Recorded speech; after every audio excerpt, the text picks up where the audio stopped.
Oke, assalamualaikum warahmatullahi wabarakatuh. Selamat pagi, salam sejahtera buat kita semua.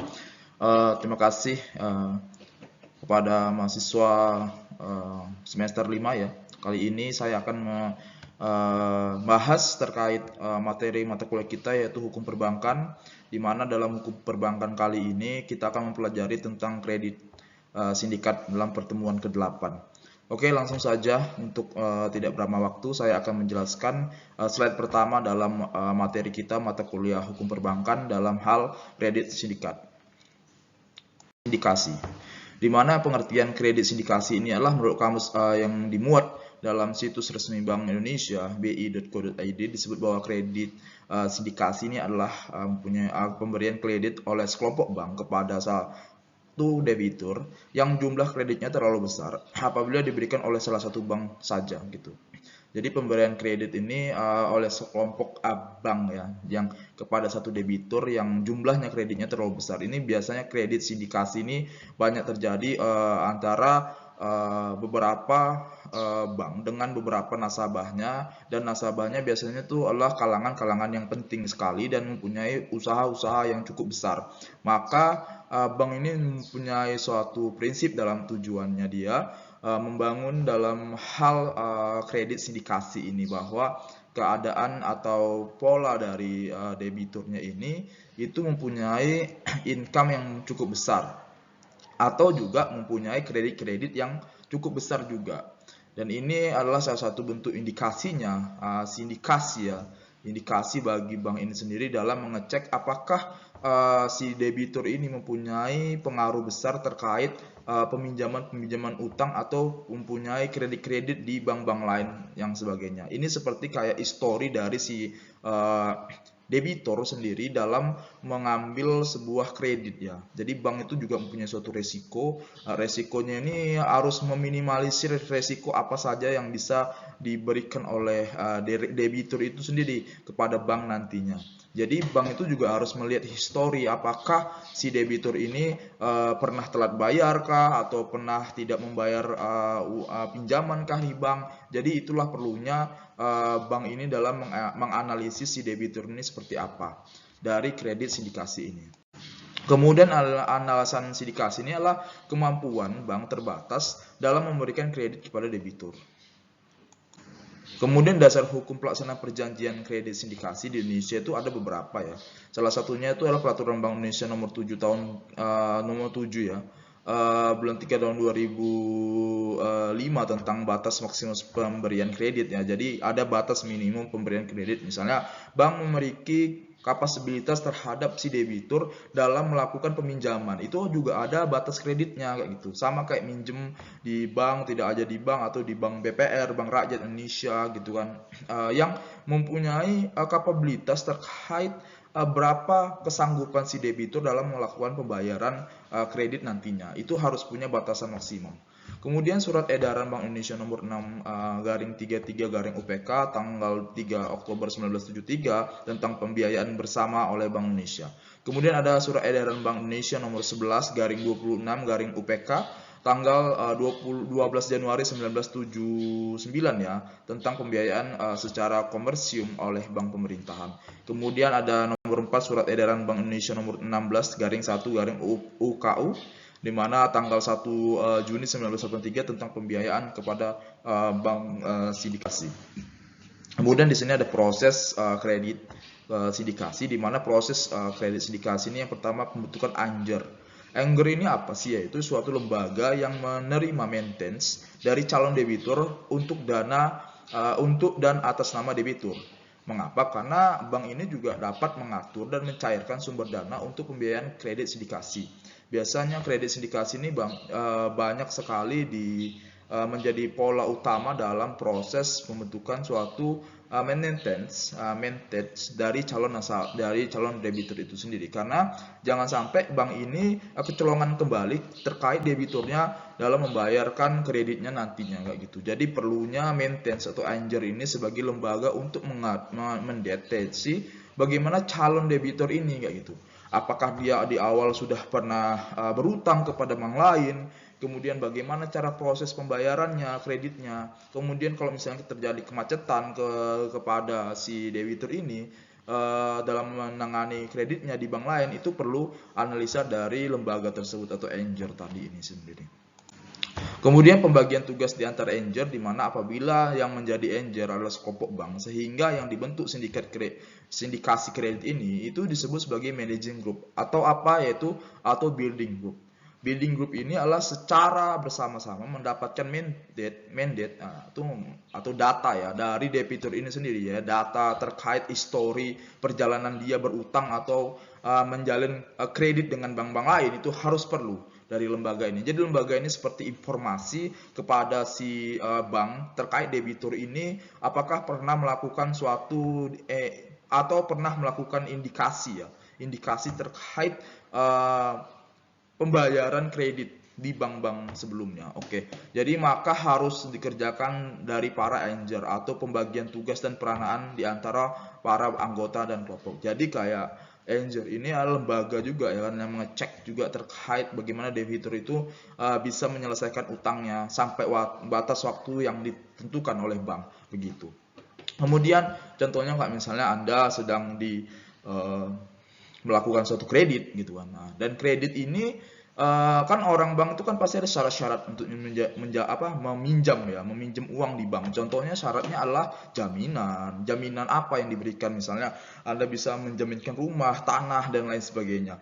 Ini bank ini tidak langsung percaya begitu saja. Ada proses waktu yang panjang sekitar 2 minggu untuk mengecek apakah kebenaran dari tanah, rumah dan ini sesuai dengan sertifikat yang telah dilakukan.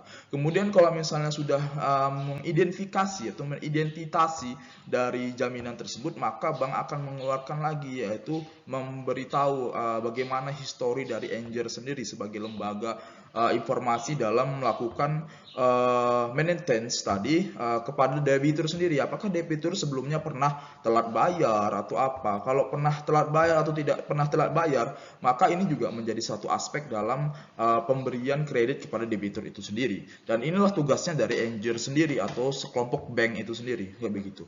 Kemudian yang ketiga adalah penyampaian over atau oleh Enger dan penyampaian expected oleh debitur, di mana pemberian maintenance itu yang ketiga. Kemudian pemberian yang keempat adalah pemberian maintenance oleh debitur, di mana pemberian maintenance oleh maintenance ya oleh debitur ini adalah suatu pihak yang menjadi Enger atau Enger itu sendiri atau building groups ya, atau lembaga tadi yang lembaga bank kayak gitu, yang akan membentuk sindikasi kredit. Langkah berikutnya adalah proses pembentukan kredit sindikasi. Ini adalah suatu perolehan yang diperoleh oleh Mentes, oleh Enger atau bidding group atau debitur dalam manage. Di mana memanage ini adalah suatu kewenangan yang diperoleh oleh Enger sendiri atau building group untuk membentuk sindikasi yang nantinya itu memberikan sindikasi kepada debitur. Begitu. Jadi manage ini diperoleh oleh Enger atau building group tadi dari debitur setelah terlebih dahulu Enger atau debitur menyampaikan penawaran pembiayaan kepada debitur. Penawaran tersebut disampaikan oleh Enger atau building group dengan mengeluarkan over dokumen dan term sheet. Nah, itu dia. Jadi banyak prosesnya dalam melakukan suatu pemberian kredit kayak kepada debitur itu sendiri. Jadi harus melihat historinya, bagaimana sistem manage dari debitur ini sesuai dengan apa yang diperoleh oleh Enger itu sendiri atau building group tadi. Kemudian penyiapan draft dokumentasi kredit, di mana penyiapan ini perlu dilakukan karena apa?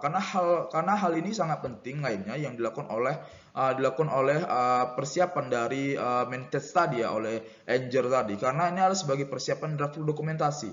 Draft dokumentasi ini antara lain itu kontrak kredit, akte pengikat jaminan. Tadi itu saya bilang bahwa kita sebelum melakukan suatu kredit ya ke bank itu perlu beberapa persyaratan penting. Salah satunya itu jaminan. Nah, jaminan itu tidak ditetapkan langsung plak-plak gitu, enggak, tapi harus ditentukan lagi ini gimana atau ini bagaimana atau ini punya persyaratan khusus atau ada identifikasi lain terkait jaminan tersebut. Jadi perlunya itu. Kemudian ada akta pengikat jaminan tadi ya, dan akta-akta lainnya. Draft dokumentasi ini memegang peran penting karena penerima atas penawaran kredit ini sindikasi kadang masih dibuat bersyarat dan tergantung pada dokumen ini. Draft dokumentasi ini kemudian dibahas dalam suatu rapat sindikasi atau legal meeting yang menghadirkan oleh anjur, debitur, kreditur atau calon agen, notaris dan didampingi dengan lawyer. Biasanya yang sindikasi kredit ini adalah pengusaha-pengusaha yang tadi saya bilang adalah biasa punya proyek-proyek besar, kemudian pengusaha besar yang nantinya nih apakah si dari debitur ini atau pengusaha tersebut atau nasabah tersebut itu mempunyai kelebihan dan kekurangan yang terkait kredit sindikasi maintenance ini tadi sendiri. Kemudian ada penunjuk agen bank, di mana penunjuk agen bank ini adalah sebagai pendatangan perjanjian kredit sindikasi yang ditandatangani oleh pihak operasional dan administrasi dari penggunaan kredit sindikasi. Hal inilah yang menjadi suatu bentuk dari suatu bank yang berperan sebagai agen bank itu sendiri. Agen bank itulah yang nantinya dia mengecek bagaimana jaminan-jaminan yang diberikan oleh si kreditur ini sesuai dengan apa yang menjadi porsi dari kredit yang dia inginkan begitu. Dan dari agen inilah nanti akan ketahuan berapa batas maksimal yang perlu bank berikan kepada kredit tersebut. Oleh karena itu, para peserta kredit sindikasi harus menyepakati siapa yang harus ditunjuk atau bertindak sebagai agen bank itu sendiri. Bagaimana? Kemudian penyiapan dan penatangan dokumentasi kredit, di mana apabila sindikasi sudah terbentuk dan kredit bersedia mengucurkan dana bagi debitur, maka selanjutnya penyiapan dokumen kredit untuk kemudian ditandatangani bersama agar perjanjian ini mempunyai kekuatan dan mengikat. Perjanjian kredit ini tersebut harus ditandatangani oleh pihak yang terlibat di dalamnya. Tadi yang saya bilang kan ada proses yang cukup panjang dalam melakukan penyaluran terkait pembiayaan kredit, dari proses jaminan, kemudian identifikasi, kemudian ada agen bank yang datang untuk mengecek bagaimana jaminan ini berlangsung gitu. Bagaimana jaminan ini bisa ada gitu kan. Apakah jaminan ini mutlak kan. Contohnya kayak misalnya kita melakukan kredit di bank kan. 100 juta, jaminannya tanah. Kemudian tanah ini itu semata-mata bank tidak akan percaya juga 100%, tetapi dia akan mengecek kemana tanah ini, misalnya ke kecamatan SKGR misalnya begitu. Jadi bank itu mengecek ke kecamatan dicek, oh ini benar nggak tanah si Polan, ini benarkah tanah si Pola, ini benarkah nomornya, itu dicek. Kalau misalnya nanti terregistrasi di dalam kecamatan terkait SKGR tanah tersebut, barulah nantinya si agen bank tadi bisa melaporkan hasil temuannya ini kepada pihak si anjir tadi gitu, atau lembaga tadi, atau orang dari bank tadi terkait jaminan tersebut. Dari situlah baru prosesnya berlangsung dan menemukan titik terang terkait penyiapan dan penandatanganan dokumentasi kredit ini tadi. Kemudian ada upacara penandatanganan perjanjian kredit. Di sini ada apabila sekelompok bank bertindak sebagai angel, maka diantaranya ada yang ditunjuk untuk mengatur upacara penandatanganan perjanjian kredit. Sindikasi itu karena upacara ini merupakan suatu kejadian yang sangat penting dalam kredit sindikasi. Sudah menjadi keharusan bagi pihak yang terlibat untuk hadir di acara long exit ceremony tadi. Jadi setelah melakukan penandatanganan terkait kredit tadi, kemudian adalah upacara penandatanganan perjanjian seremoni tadi. Itu biasanya yang melakukan kredit sindikasi itu pengusaha-pengusaha besar ya, biasanya seperti itu, yang berkeinginan untuk melakukan suatu kredit yang cukup besar atau pembiayaan kredit yang cukup besar. Biasa seperti itu, biasanya di atas 100 jutaan atau lebih begitu. Kemudian yang ke-9, publisitas, di mana publisitas ini adalah suatu perjanjian kredit sindikasi langka, yang mana publisitas ini bagi pemberi kredit sindikas. Publisitas ini merupakan kepentingan debitur atau kreditur dalam pembagian bagi pabrik itu sendiri. Kemudian tugas yang dilaksanakan oleh bank secara khusus ditunjukkan oleh bank itu sendiri sebagai peserta dari kredit itu sendiri. Biasanya itu publisitas ini bisa disebut oleh land manager, yang dilakukan oleh land manager sendiri atau land manager itu sendiri dalam melakukan publisitas. Bisa berupa press conference, bisa juga ditindak lanjut dan dengan tom badge yang akan dibagi-bagikan dalam pasangan iklan. Mungkin itu saja yang bisa saya sampaikan terkait mata kuliah kita, yaitu mata kuliah hukum perbankan dalam pembahasan kredit sindikasi. Lebih dan kurang saya mohon maaf. Assalamualaikum warahmatullahi wabarakatuh.